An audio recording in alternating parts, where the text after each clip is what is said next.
This is Willpower from Real Talk Baseball. I am currently just waiting on Javi. His laptop is updating currently, so he should be here any minute. Um, Looks like we don't have anyone viewing right now, but for anyone that does watch this, we're always available for you. You can email us at realtalkbaseball@yahoo.com. You can search for us on Instagram, Real Talk Baseball, no spaces, no special characters, and send us a message there. So what we do on our show is we break down the top 12 players.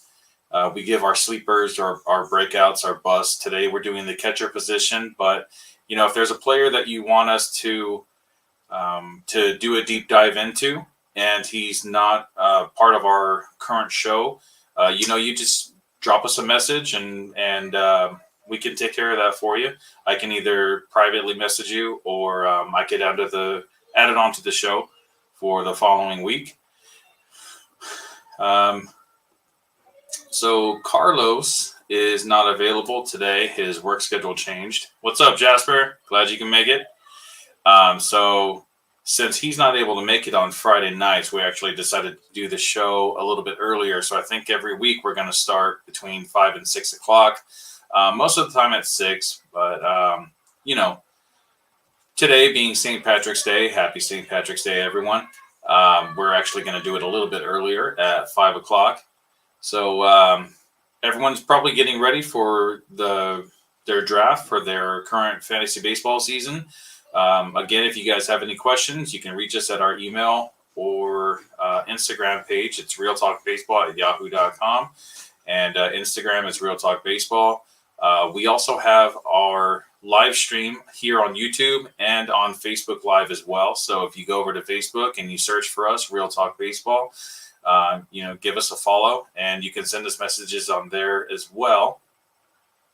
So, Jasper, 3 drafts this year. That's pretty cool, man. I'm unfortunately only doing 2 this season, and both of the drafts that I'm doing are salary auction drafts.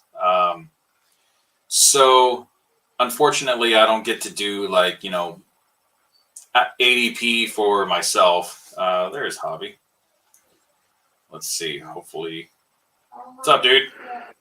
What's up? Oh, that's way better. Way better. Oh, maybe the computer needed to update. Yeah, probably. What's going on, man? Even when my computer doesn't need to update, I'm always getting on maybe an hour before the show, just so I can make sure that it's updated, and I won't have any hiccups during the show or anything. I learned that the hard way a couple times. So especially because I have 2 laptops here. Jasper says, "Hiya, Javier." I don't know if you can see these messages on your laptop as well. Yeah. I do. All right, you ready, man? You ready to dive into this catcher position? Let's do it. All right, so my general thoughts towards the catcher position this year is we're actually a little bit deeper in the catcher position than we haven't been in previous seasons. There's a lot of catchers that have multi-eligibility.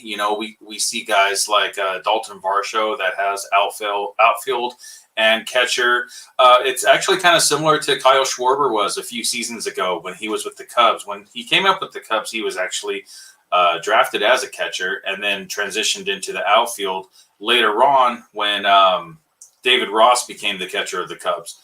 And we're starting to see that, kind of here and there, catchers come up as either a catcher or a different position, and they start moving around the outfield. We see that with a lot of teams, not just at the catcher position, but at multiple positions all throughout the field. We see that with Mookie Betts. Mookie Betts came up as a second baseman with the Boston Red Sox, but unfortunately, when he came up into MLB, there was no spot for him because Dustin Pedroia was the starting second baseman for the Red Sox. So what did they do? They move him to right field, see how he does out there. And sometimes these guys thrive. Mookie Betts is a Gold Glove in right field. There are multiple guys that can play multiple positions. We even saw that with Buster Posey, that instead of getting a day off at the catcher position, they would just move him over to first base just to kind of give his legs a rest, and still keep his bat in the lineup. And there are a pretty significant amount of catchers this season that are worthy of being in the lineup almost every day.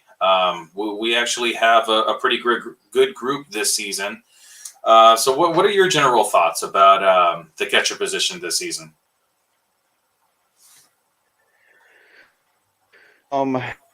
Honestly, I always look at the catcher position as the tight end position of baseball.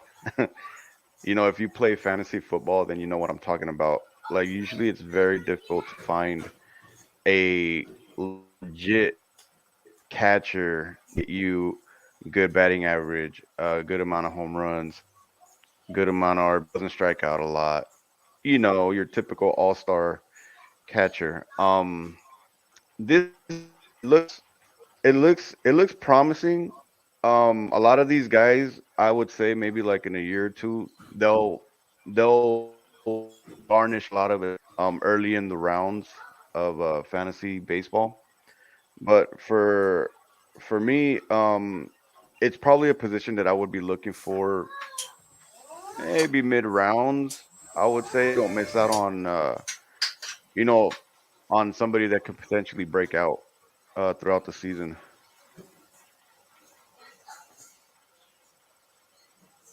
Okay.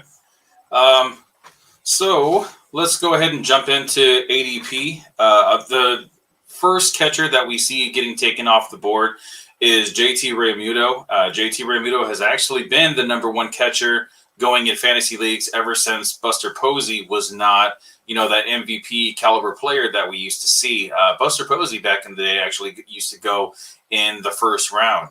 And, then he started slowing down a little bit. Then it was like second round, third round. And then later on towards the end of his career, he wasn't even really being drafted anymore.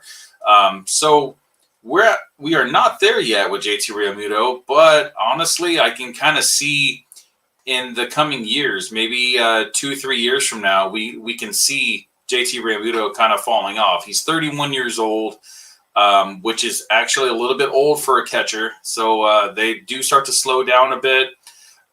What's really going to help the catcher position, I think, this year, especially guys like this that have a really good bat, is the DH was introduced into the National League. So now, instead of just giving these guys the day off and having the backup catcher, fill in for them, a lot of these catchers are actually worthy of playing in the DH spot on some teams rather than just getting the day off. So they do get to rest their legs. They still get to keep on, trying to increase their counting stats and help out their team. I'd say there's a good like five or six catchers this season that we can see that might actually get a pretty big bulk of their starts at DH. Maybe 30 to 40 starts at DH. We saw that actually with Will Smith last year on the Dodgers. I believe he had like 30 something starts at DH and very little days off, like complete days off. So now it's going to be a little bit easier for these catchers, these high-end catchers, to actually score a lot more runs and possibly hit more home runs and RBI.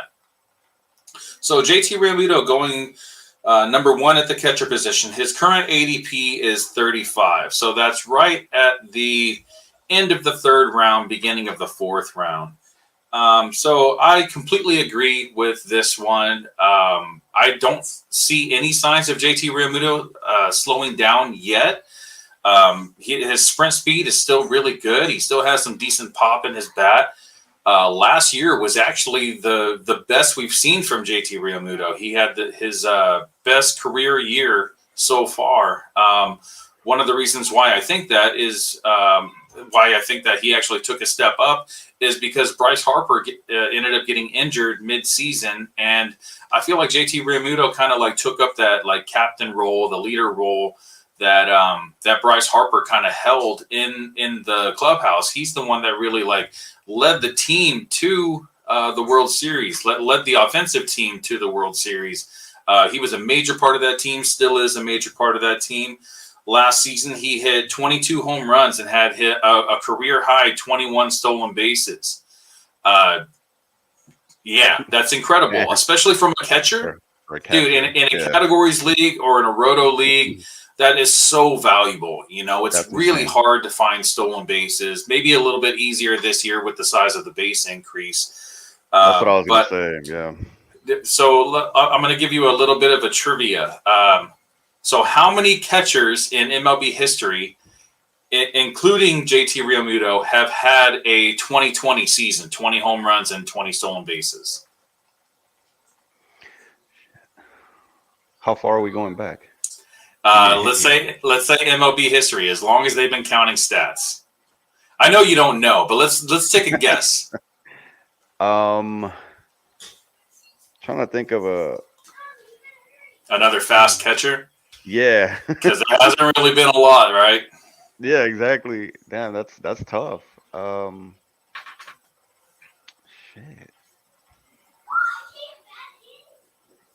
Boo, you got me. You got me, bro. So, like, I can't even guess. That's how bad it is. So Jasper is guessing 3, and he's actually close. He went a little bit over. It's actually only 2. So JT Realmuto is the second catcher in MLB history to get a 20 homer, 20 steal season. The first being Pudge Rodriguez. So he was actually the first one to ever reach the 2020 mark.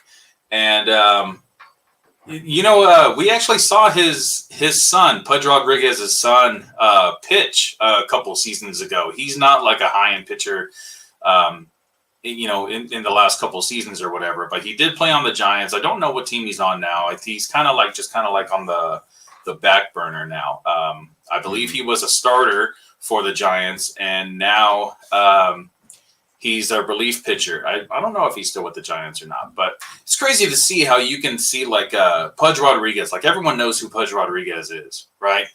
And all-star catcher, former, Gold Glove behind the plate and all that. And his son, actually made it to the Major League Baseball, which is an accomplishment, but didn't really go anywhere with that. So these are big shoes to fill. yeah, for real. Yeah. So anything on JT Realmuto that you want to add? No, I think he's definitely the consensus number 1 pick. There might be a couple of guys that come close, but he's probably in the league of his own right now. I could kind of see the decline a little bit, but as of right now, he's just your number 1. He's got to be. So you got him number 1 in points leagues and in categories leagues? Yeah. I think it's yeah. Yeah, I agree. I don't think that anyone can replicate the kind of production that we see from him. There are some other catchers that do come close.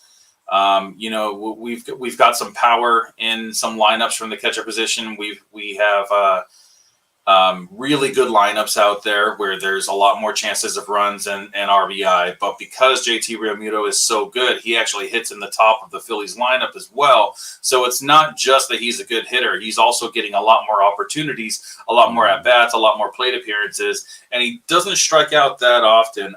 He does strike out a little much. He's at a 21.2%. But because the batting average is so good, he hit 276 last year, right in line with his expected batting average of 275. Hits the ball pretty decently hard at a 90.3 exit velocity.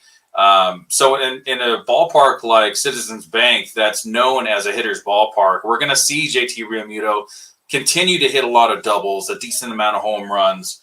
I'd say he's still a pretty safe bet for another 2020 season, 20 home runs and 20 stolen bases. And especially with the increase of the size of the bags now. It's yeah, exactly. And the Phillies coming off a World Series run, I feel like it kind of like kickstarted them into seeing like what type of production they can actually have. I feel like the Phillies players themselves didn't really see them making it too far into the playoffs, and when they actually like got that wild card spot and just kept on winning, it was like magic in Philadelphia. And unrelated note, that magic kept on going with the Eagles this year. Unfortunately, neither one of those teams were able to get the championship out of it. But, dude, that type of season, being able to go to the playoffs and showing what you can do, and that being like without your number one player in Bryce Harper, it's like it really shows the type of determination that this team has in general. And I think that we've seen basically the ceiling for JT Realmuto, and hopefully the ceiling doesn't come any closer to the ground this season coming up. Yeah, I agree. Right, so moving on to number 2. So in current ADP, JT Realmuto was at 35. The second in line is Dalton Varsho at number 53. Now, I really feel like a lot of people drafting Dalton Varsho a little bit earlier this season than they have in previous seasons is really because of the park change. Rogers Center is a little bit better hitting ballpark than Chase Field in Arizona, and he's going to a much better lineup. Yeah. So thoughts on Dalton Varsho? Yeah, I was as we were setting up, I was asking. I did not know that he was on the same team as Kirk. So yeah, he's on the same team as Alejandro Kirk, who is also on this list of the top 12 catchers. I honestly think that this is going to be the last season that Dalton Varsho actually has catcher eligibility, though.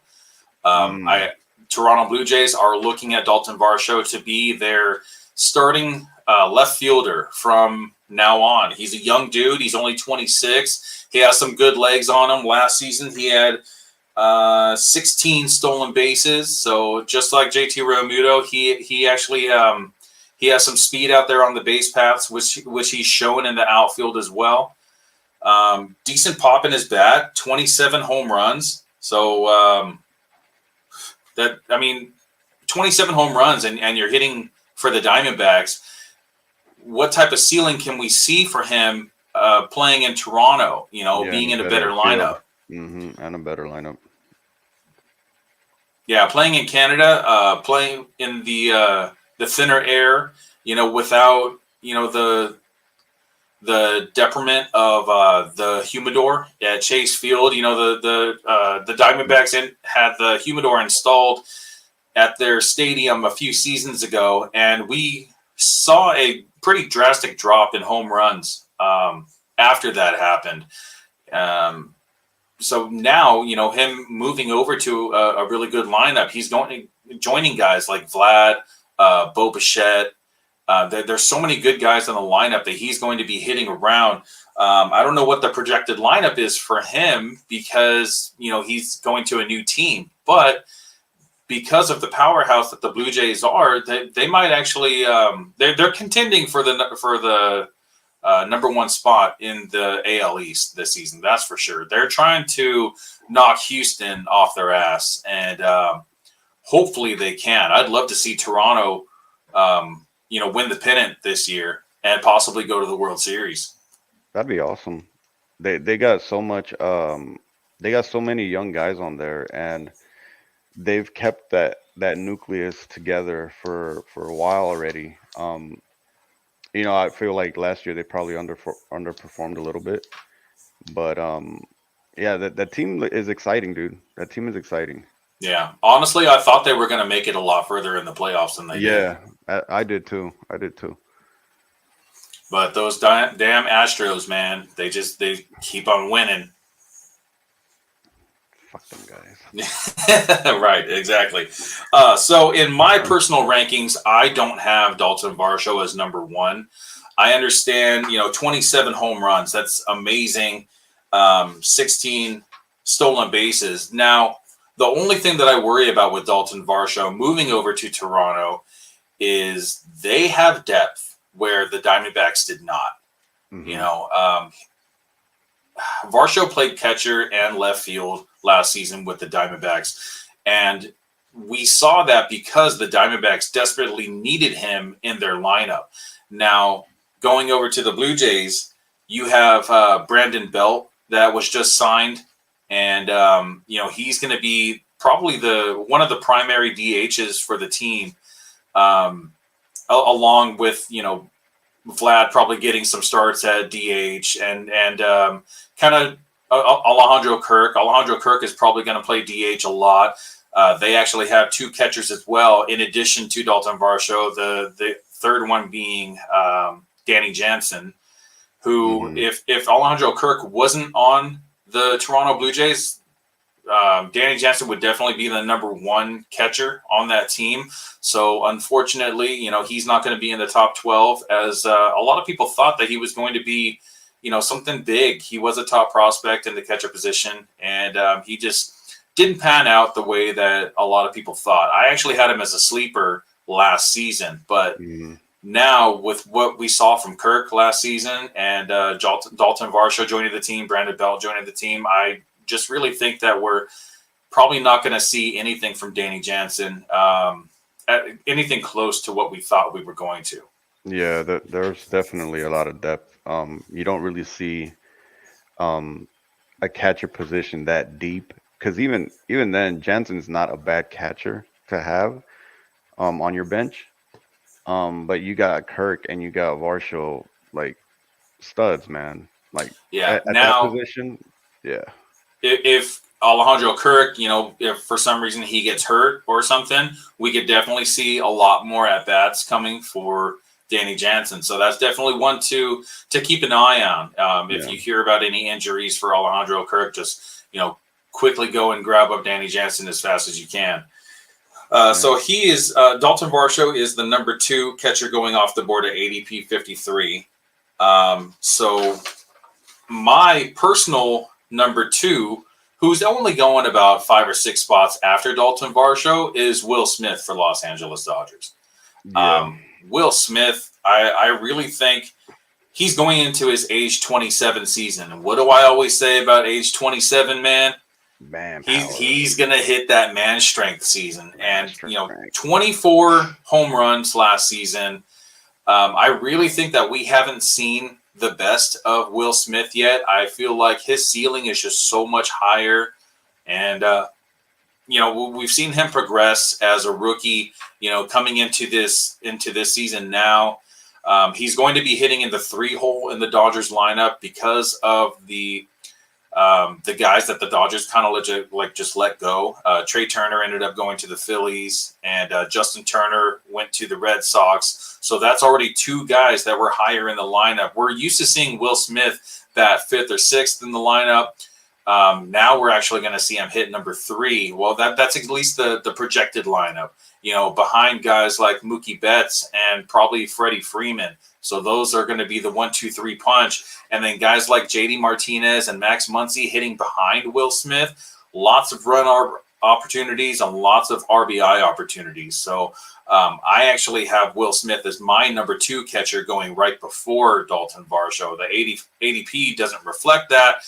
I feel like the only thing that lacks in his game is stolen bases. But if you're playing in a points league, stolen bases aren't really worth much, Yeah, 1 point for a stolen base, so it's not as important as getting on base, And Will Smith getting on base at a 343 last season.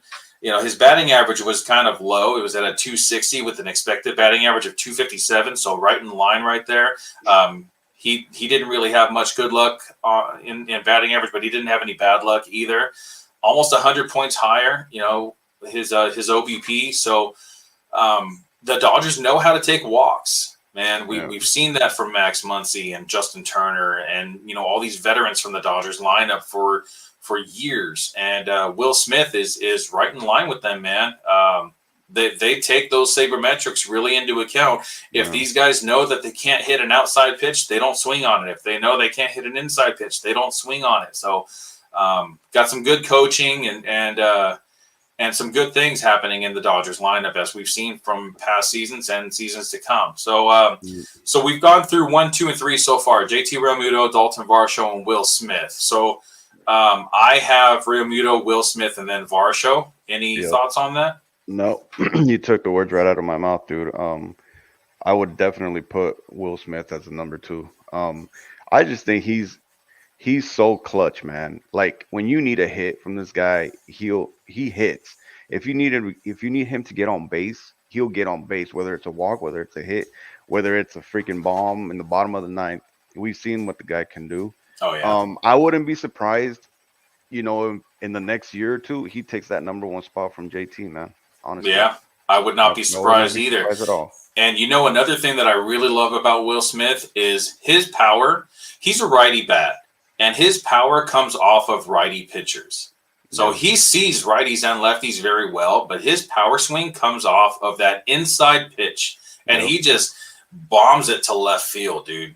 I love what I'm seeing from Will Smith going into this man strength year. I really think that we could see him take another step up. And this is actually the catcher that I'm targeting in my drafts. I'm hoping to get in the auction leagues. Unfortunately, he's going to come with a pretty heavy price tag because, everyone knows his value. Whether you value him as I do or even just a little bit less, counting stats are still going to be there. Last season, he had 53 extra base hits, which is amazing in a points league. 68 runs and 87 RBI. I believe he actually had the most RBI out of any catcher last season with 87, and that's hitting in the 5 and 6 hole. Now he's going to be hitting in the 3 hole. Dude. So the one downside that I do see is that because the Dodgers signed JD Martinez last season, Will Smith had 24 starts at DH. So now JD Martinez is probably going to take those DH starts away from him. So we might see a few fewer games from Will Smith, but because he's moving up in the lineup, we're going to see that extra at bat on most games. Nope. All right, moving on to number 4, we have the rookie Adley Rutschman. Current ADP is at 66. Last season, he hit 254 with an expected batting average of 248, an on-base percentage of 362, 108 points higher than his batting average, an OPS of 807. Doesn't hit the ball especially hard at 87.9 miles an hour, but the launch angle's there, 15.6 degree launch angle. So we should be able to see a lot of extra base hits and some home runs from this guy. 470 plate appearances last year. He hit 13 home runs, had 49 extra base hits, but he plays for the Orioles. What are your thoughts? I actually have him as my sleeper this year. Oh, nice. Yeah. He started off really, really slow, and everybody was like, "Oh man, like this dude was supposed to be the big thing and whatnot." And people tend to forget, like once you hit the big leagues, it's a totally different ball game. You have to adjust, to the speed of the game, and I think that. With the skill set that he has, he could definitely be their guy in Baltimore. Baltimore they got a good farm system. They got a couple of guys coming up from the minors, probably this year, if not middle of the season. But I think this guy's gonna be the catalyst of that team, and they should be able to get into the playoffs. And I think he's going to be one of the reasons why they get in there. Yeah, it's highly possible. I think the only problem with the Orioles, it's definitely not their bats because they got some solid bats. They just have some garbage pitching. Yep. But in what's their ballpark called? Camden Yards. So in Camden Yards, they did increase the size of left field. I believe they went back like 23 feet, something like Yeah, that. So I it's going to heard be I a heard lot about that. harder for right-handed bats to be able to hit the home runs. Going along with what you said in the beginning of the season, so when he made his debut in May, in 39 at bats, he only batted 179 Hmm. with a 273 OBP. So OBP is still good. Yeah. He's not striking out a lot, but yeah, that batting average was lacking. But from June to the end of the season, the lowest he hit was 241. So he definitely Turned it up. started getting, yeah, he turned it up a bit. Hmm. Before the All Star break, he batted 222. After the All Star break, it was at a 275. So if Crazy. we can see more of what we saw after the All Star break, hitting more of like a 275 bat, he definitely deserves to go, number 4 or even possibly higher, like you were saying. Yeah. Yeah. I don't. When did they? Trying to remember what or around what time they brought him up, but damn, I was gonna say something and I just totally slipped my mind. It might come back to me right now, but yeah, I definitely agree. He could potentially be that third. He could probably take that third spot on that list if I wanted to. I would personally probably put him at 3 instead of Varsho. I'm not a big Varsho guy. Well, like I said, next season it's probably going to change anyway because Varshall's probably not Yeah, going to have catcher eligibility anymore either. So next year we're going to be talking about Dalton Varsho on the outfield preview rather than the yeah, catcher preview. true. So most likely Adley Rutschman is going to be in the top 3 next season, I would assume. Yep, yep, I agree. I wonder where he's going to bat in the lineup. Mm, maybe 4. I don't know. He Hmm. is a little bit of an older rookie. Last year was his first season in the majors, and he's already going into his age 25 season. So between 25 and 30 is when these guys really hit their prime. So Hmm. I like that sleeper pick on Adley Rutschman. We might actually Yep, be able to see his man strength come a little bit early. yep. And in 470 plate appearances, he had 13 home runs. He should have a decent amount more than that. I'm assuming because he came up in May, he's going to have an extra month and a half of the season to be able to play and be on the roster full time. So that's what I was gonna say. I think him having a full spring training, full year with the team, you know, get all the the cobwebs out and whatever and whatnot, and I think he's gonna be a much better player this year than he was last year. So that is definitely my sleeper pick for this season. All right, moving on to ADP. The next in ADP, we have Salvador Perez. Salvador Perez is going at ADP 76, and last season he had a injury riddled season. Unfortunately, we saw a huge breakout from Salvador Perez in 2021. Do you remember a couple seasons ago we were talking about Salvador Perez maybe making a comeback because he slipped in his house and over some luggage and then ended up breaking a bone, Yeah, and he was out of the yeah, season for a while. I believe that was in 2020, 2019, something like that. But then we saw him take a huge leap ahead in 2021 and become basically the number 1 catcher in baseball that yep. season. Since then, he's had a couple thumb injuries. He's had multiple injuries last season. I believe he had a concussion as well. So that kind of like put a damper on his season. He did have 473 plate appearances, only hit 23 home runs. I really feel like if we can get a full season out of Salvador Perez in a Royals lineup that doesn't really have a lot of stars showing, they're not going to take any at bats away from him. He's going to be their starting catcher and their primary DH. So we should see about 550 to 600 plate appearances from Salvador Perez. No speed. This guy looks like a refrigerator running down the base paths, That's like waddling Tom back Brady, and forth. Peyton Manning right there. But this guy has some big power. He's a big dude. He's 6'3", 255 pounds. He is going into his age 32 season, so he's probably going to play DH a lot more often than catcher, I would assume, just to keep him healthy. but Yeah. he's still going to have that catcher eligibility for a couple years to come. Batting average was at 254, so he's not going to kill you in batting average. And now, without the defensive shifts this coming up season, we might be able to see a little bit of an uptick in his batting average. Let's call him like a 265, maybe 10 points higher. On base percentage sucks. He strikes out a lot. The on base percentage last season was a 292, only 40 points higher than his batting average. He had 18 walks compared to his 109 strikeouts, and that's with missing about 2 months of the season. Damn. So give him a full season. He'll probably have about 140 to 150 strikeouts, maybe about 30 walks. So points leagues, I really don't recommend Salvador Perez.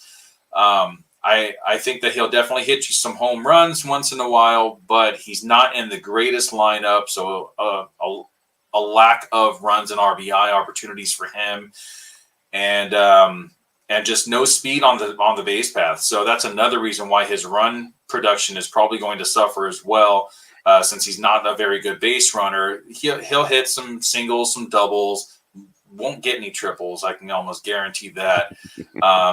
I really feel like most of the time when he actually scores, it's probably going to be because of his home runs. As we saw last season, he had 48 runs, and 23 of those were off of home runs. Yeah, it's funny. I have I have him as my bust for this season. Ooh.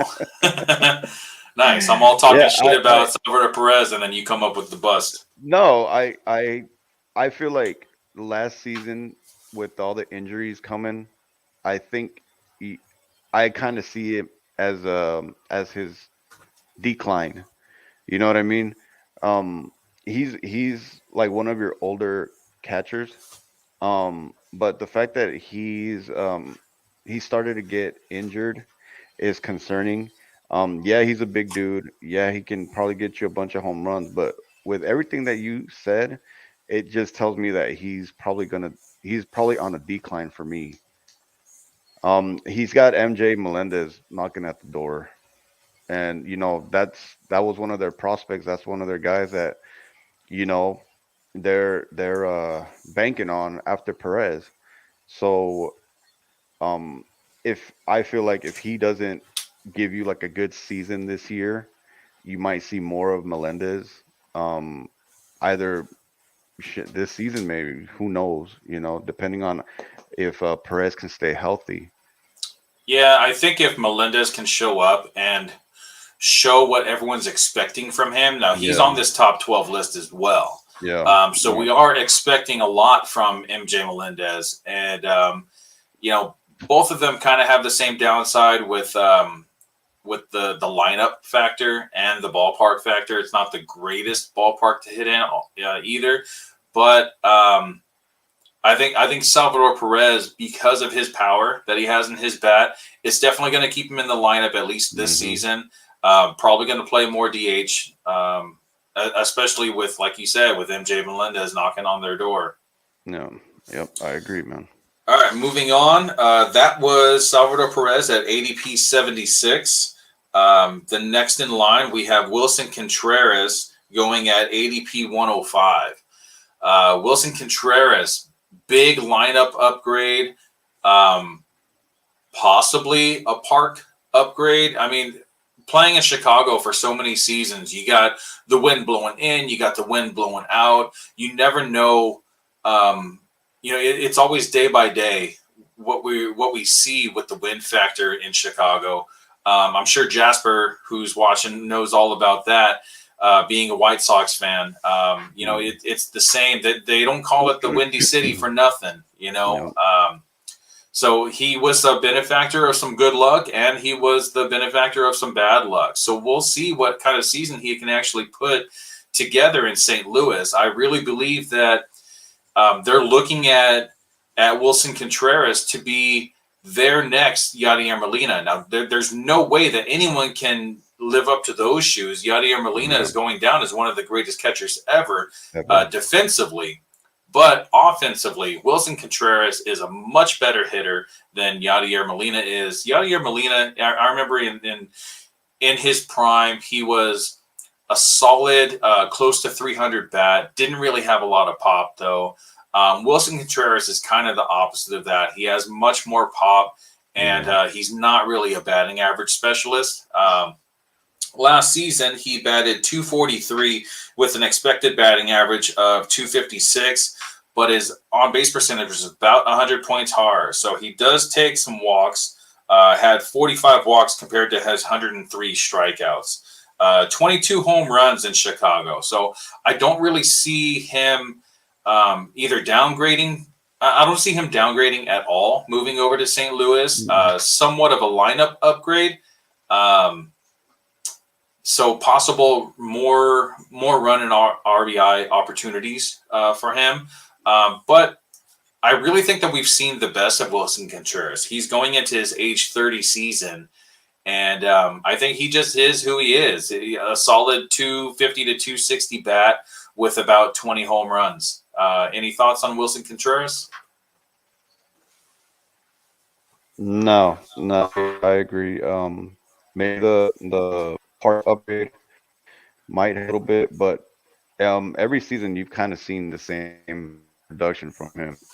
So I mean, unless he, you know, breaks out like, you unless he takes advantage of the park upgrade, I still see him as being that dude that we've known to know. We've known him from the Cubs when he was playing with the Cubs. Fine, dude. Okay. All right. So that was Wilson Contreras at ADP 105. So personally, I don't have Wilson Contreras as my number 6, even though he in ADP he's at number 6. I actually have him at number 7, and my number 6 we'll talk about a little bit later because he's not coming up anytime soon in ADP. So moving on to ADP 7 in line, that would be Alejandro Kirk at ADP 106. So he's only going one spot behind Wilson Contreras. And I don't really understand this one too much. Like, Alejandro Kirk is a really short dude with a big body and can smack the hell out of a ball. But the problem with him is, even though he hits the ball extremely hard, his launch angle is just crap. He hits a decent amount of line drives and a lot of ground balls. Doesn't put the ball in the air enough to be an elite fantasy option. If he can get that launch angle up to in the teens, 13, 14 degrees, I really think that we can see a huge breakout for Alejandro Kirk. But he's only 24 years old. And the Toronto Blue Jays really trust him to be so Jasper just called him the roly-poly. Yeah, he basically is, man. Let's see what else he said. He said, sure thing, it's windy here now, 15 to 20 miles per hour. I'm about 2 hours east of Chi-Town. And yes, sir, the winds across the Great Lakes are brutal. We saw what was going on in Chicago over the winter. I'm so glad that I don't live anywhere near there.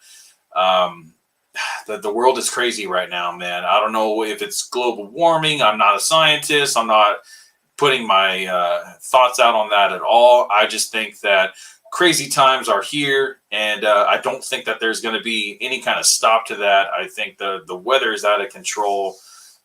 We finally had some decent weather lately. Dude, it's been super windy around here, too, the last couple of days in the Philadelphia area. We had some 30-mile-an-hour winds. Dude, I had to go chase down my trash cans like 4 times. Yeah. They kept on blowing away. So I'm like, fuck this. I grabbed like a big rock that I have, like that's just some broken concrete, and I threw it in the trash can, make sure it wouldn't fly away anymore. I was getting pissed, man. Yeah, it was pretty damn windy out here. You could hear like the house kind of creaking and shit. And oh yeah, what the fuck is going on? I know, we're not used to that, man. I mean, the worst winds that we ever saw back in LA was the Santa Ana winds, which were maybe 10 miles an hour, at 15 miles an hour at most. But these 30 Yep. mile an hour winds, they're freaking crazy. I play Yeah, disc man. golf a lot. I don't know if you know what disc golf is. Yeah. It's like frisbee golf, Yeah. and just Yeah. the wind, it's just been so out of control. I haven't been able to go. So I've been getting my ass in the gym and trying to take care of my body now, man. I'm getting old, dude. I'm getting old. I'm gonna be 40 in a couple months. I know you're there already, old man. Damn. Shut up. Hey, as long as I don't feel it, I'm okay, man. Yeah, that's right. That's right. One of the good compliments that I always get from people is they don't realize that I'm 39. They always think I'm like 35, 36. Yo, I'm like, yeah, I'm 35, 36. You dude, got like it. I get this weird look when I tell people that I have 4 fucking kids, man. They Oh, look yeah. at me like, how old are you? I'm like, don't worry about it. Yeah, man. When I talk about that I have a 16-year-old kid and he's starting to drive, they look at me and they're like, you have a 16-year-old? I mean, I did start a little bit early, too. He was born when I was 23. So, Dude, I have a 21-year-old. So oh, I my beat God. You just aged yourself right Dude. there. It's crazy, man. You know what, though? Yeah, I'm kind of looking forward to that. My kid, 5 years from now, being 21, being able to take him out to a bar and have a beer with him Yeah. and just look at him as the man he is rather than like the boy that he is right now. Yep. It's exciting to see that. So Jasper over here is calling us youngsters. I don't know about that, man. I mean, I feel I'll take that compliment. decent right now, but I don't feel I'll like take no it. youngster. He said he's 50 right now. I see his picture right there with his, what is that, 3 boys? I can't see because of the YouTube logo. I see 2 boys, the big one in the middle and the 2 small ones on the left and the right. I got 2 boys myself. Javi got a little army over there at his house with the little general. Oh, man. That's the captain right there. Yeah. He's a handful, I bet. Yeah, he is. All right, moving on. So we covered Alejandro Kirk, hits the ball hard, doesn't have a good launch angle. But so the really good thing about Alejandro Kirk is his plate discipline. This guy does not strike out. He actually had more walks than strikeouts in 2022, 63 walks and 58 strikeouts. Damn. 58 strikeouts and 541 plate appearances. That is fucking insane, man. Yeah, it is. It is. So this guy, Alejandro Kirk, he gets a boost up in my book in points leagues. Categories leagues, not so much. But when you can reach base at 372 as a catcher, that's incredibly valuable. Yep, I agree. Especially in the lineup that roly-poly. Especially in the lineup that Alejandro Kirk is in. Surrounded by all those just young studs. Yeah.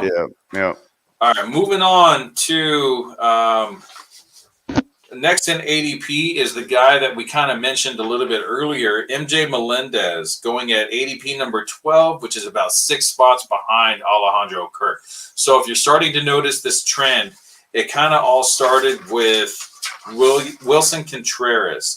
So Salvador Perez was at ADP 76, and now Wilson Contreras is at ADP 105. That's a full 30 spots later. Now we're moving into Alejandro Kirk, Wilson Contreras, Alejandro Kirk, and MJ Melendez all going within 10 spots from each other. So now MJ Melendez going at ADP number 112. Really young guy, 24 years old. Had 534 plate appearances last season, 18 home runs, only 2 stolen bases, so we're not going to see any speed from this guy. His rookie season was last year, so we got kind of a taste of what we can see from MJ Melendez. I believe the only thing that was lacking from him, other than the stolen bases, was just the batting average, dude. He only batted 212. And that's not a very good fantasy option as a starter. I do like that you have him as like a breakout candidate. I could see that also. I have Adley Rutschman as my breakout. We saw somewhat of the breakout last season, but I could see Adley Rushman, like you were talking about, moving up in the rankings and going, even passing JT Realmuto. Yeah. So MJ Melendez, 217 batting average, expected batting average of 237. So he had a little bit of bad luck, but not much. Now his on base percentage was 313. That's almost 100 points higher than his batting average. So he does walk a lot. Had 66 walks compared to his 131 strikeouts.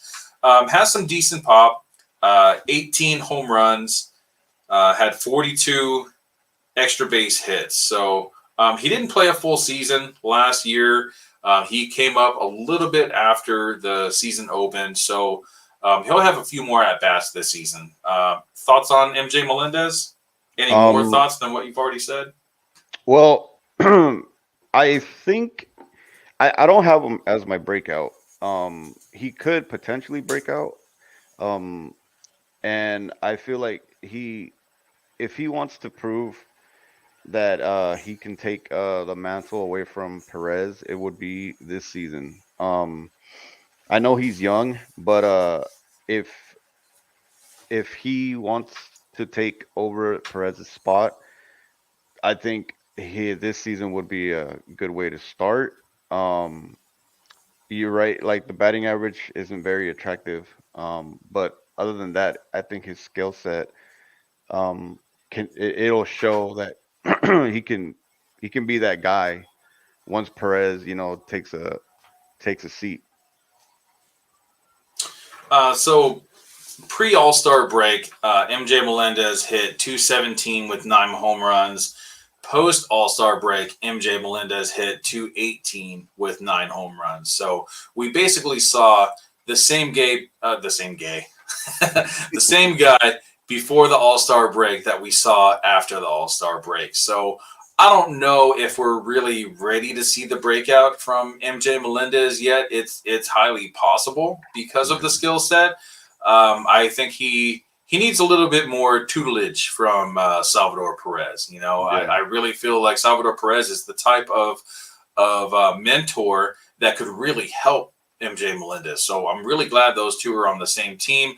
Yeah. Salvador Perez is not, a standout in batting average either, but a 250 batting average is definitely a lot better than a 217 batting average. Yeah, So we'll definitely. see. He did have a good first month of the season. When he came up into the league in May, his batting average was 259 with 4 home runs. That was basically his best month of the year. He also had a 253 batting average with 4 home runs in the month of July. So right when it started like warming up pretty good. So he had some a mix of like some good and some bad. Um, but ultimately, at the end of the season, he just wasn't as productive as a lot of people hoped. Dynasty leagues, go after this guy because we could Yep. definitely see a breakout coming in the next few years. Definitely. All right, so moving on to now, my sleeper is the next guy that we're going to talk about. No, not yet. I'm sorry. It's still 3 spots away. So the next in ADP You're picking is mine. Sean Murphy going at ADP 126. Now, Sean Murphy gets a bit of a lineup upgrade moving over from Oakland over to the Braves. Um, a lot of people see him breaking out this season. I don't see it, man. I see a 250 batting average with maybe 15 to 18 home runs. A lot of people are expecting him to have a bit of an upgrade when it comes to counting stats. I guess maybe, but the problem is in Oakland, he got the bulk of all the starts at the catcher position, and now he's going to be maybe not competing with Travis d'Arnaud at the catcher position, but d'Arnaud is most likely going to be um, clipping at his heels. Yeah. Sean Murphy is definitely the better defensive catcher, and I feel like the Braves trading away William Contreras to be able to get Sean Murphy. I think they want to control the run game. With these bigger bases, they're expecting an influx of stolen bases. So Sean Murphy is definitely one of those great defensive catchers in the bigs right now. But I don't really see too much of an upgrade from him. So the current ADP on him is 126. I actually have him as number 11 in line, and I believe he is number 9 in ADP. Yeah, So yeah. thoughts on Sean Murphy? Not really. He doesn't really catch my eye, honestly, even when he was in Oakland. Um, like you said, the park upgrade might help. But I think, like you said, they probably got him for defensive purposes. But yeah, I'm just like whatever on him. Yeah, and you know what else too is the Braves have Marcell Osuna, who is a defensive liability, and they also have Eddie Rosario, who is a defensive liability. Both of those guys play left field, so you're only going to be able to have one of those guys in left field at a time. The other guy is probably going to be DHing. Yeah. So those two are going to probably be getting the bulk of the DH lineup in the spot. So spot in the lineup. I'm sorry. So I don't really see Sean Murphy getting as many at bats in Atlanta that he did in Oakland. Now it's definitely a lineup upgrade, so less opportunities when it comes to his at bats. But I think maybe more opportunities to score some runs and RBI. So we'll see how the season kind of plays out for him. I I'm not looking at Sean Murphy at all in my drafts. Moving on. So my number 6 is next. So I have the brother of Wilson Contreras, William Contreras, at my number 6 spot in my catcher rankings. And he is currently at the number 10 spot in ADP, going at 132. So that's 6 spots later than Sean Murphy. It's Damn. crazy how they have those guys just complete opposite, you know? Yeah. Yeah. Um, he's moving on from the Braves to the Brewers, so he's not going to be competing for the catcher position. You know, he was the backup to Travis d'Arnaud. d'Arnaud was an all-star last year, and William Contreras kind of just got like pushed back because of Travis d'Arnaud, because of the type of catcher that he was. So now moving over to Milwaukee, I think that we're going to see somewhat of a breakout for William Contreras, which is why I have him at my number 6. And if you actually look at his minor league numbers and the numbers that he's had in the past couple seasons in Major League Baseball, they are extremely similar to Wilson Contreras, who's currently going at ADP number 7 in line. So I don't really see too much of a difference between William Contreras and Wilson Contreras other than age. William Contreras is 25 years old, so his best years are coming ahead. Last season, he had 20 home runs, 35 extra base hits. He batted 278. Expecting at batting average was 243. So he was a benefactor of a bit of good luck, but I'm still going to give him the benefit of the doubt, especially because we only saw 376 plate appearances from William Contreras last season. I really feel like that's going to increase a lot now that he's not going to be, fighting for that catcher spot. He was definitely the backup last year.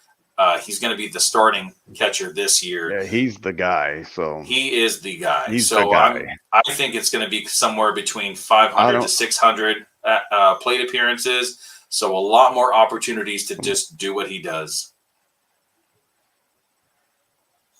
And Javi's frozen. The catcher last season. What was that?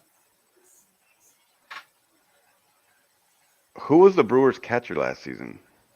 I don't think it was anyone important. If I can't even remember who it was, I mean, we can find out.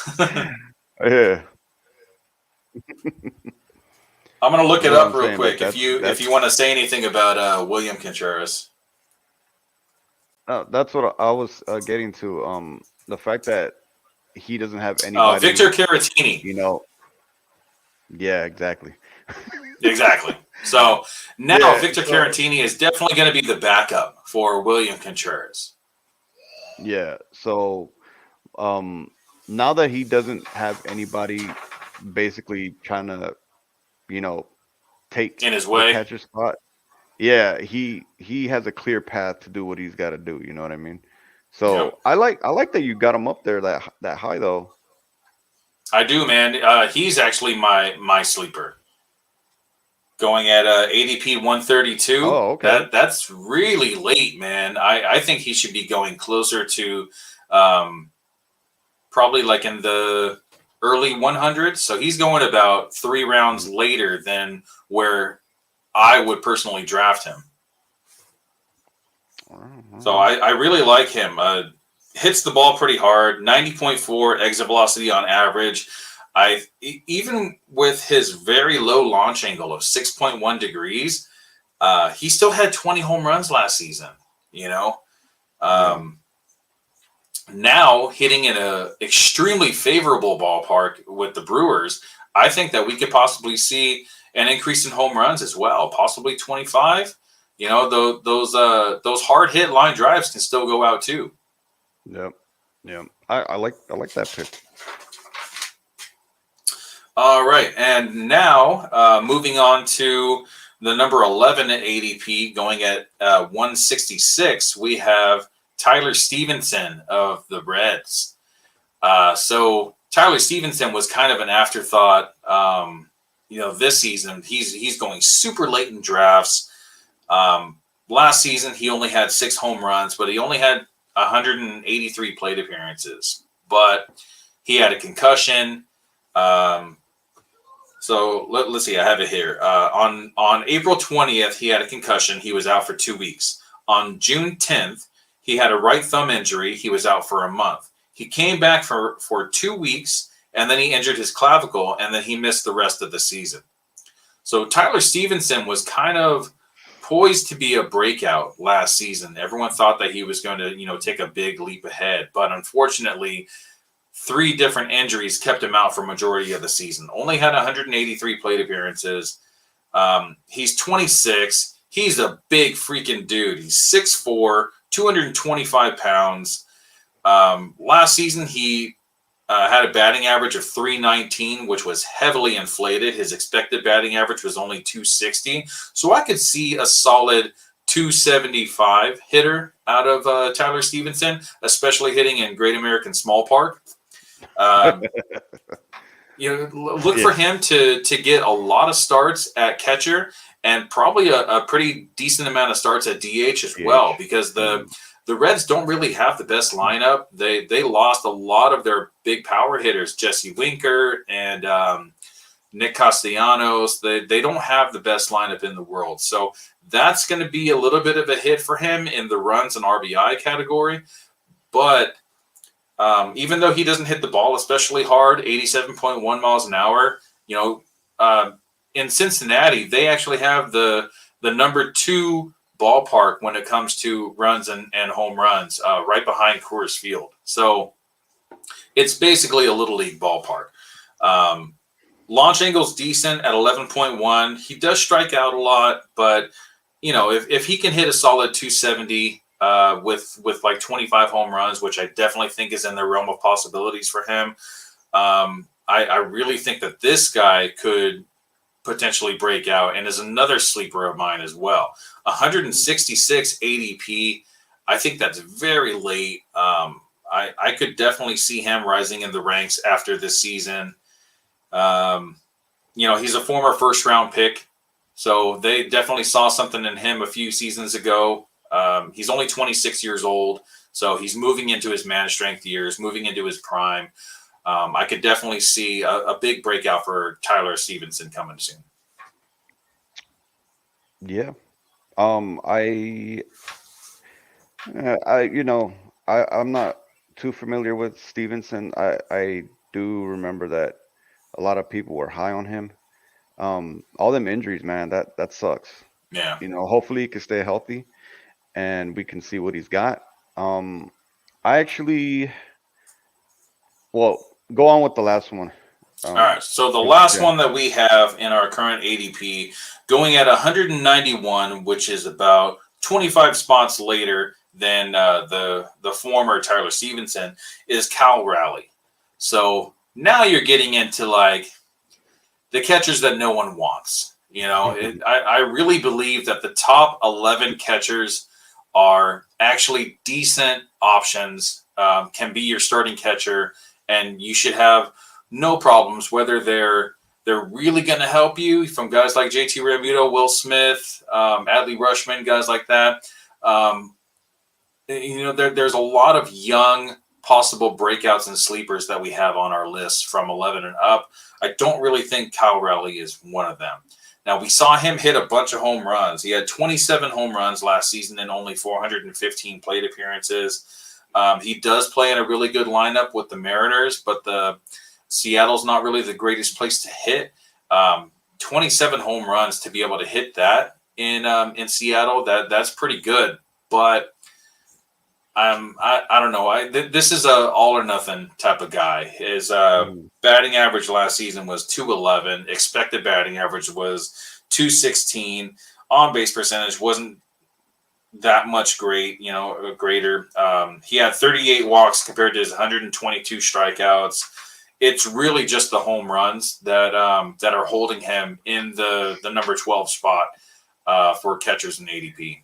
So for me, after 10, you can totally interchange a bunch of these guys that are coming up.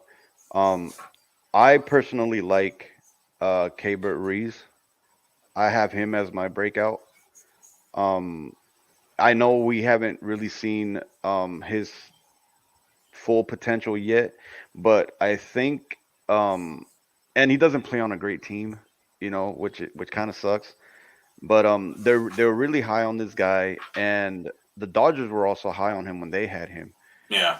So you know, obviously they got Will Smith now, and I think he was in the Trey Turner trade, right? Yes, he was. So the Nationals saw something in this guy, and hopefully he could put it together. But like these last like 11, 12 pick, like you can interchange. Like you still have Darno, which was an all-star last season. He's still out there.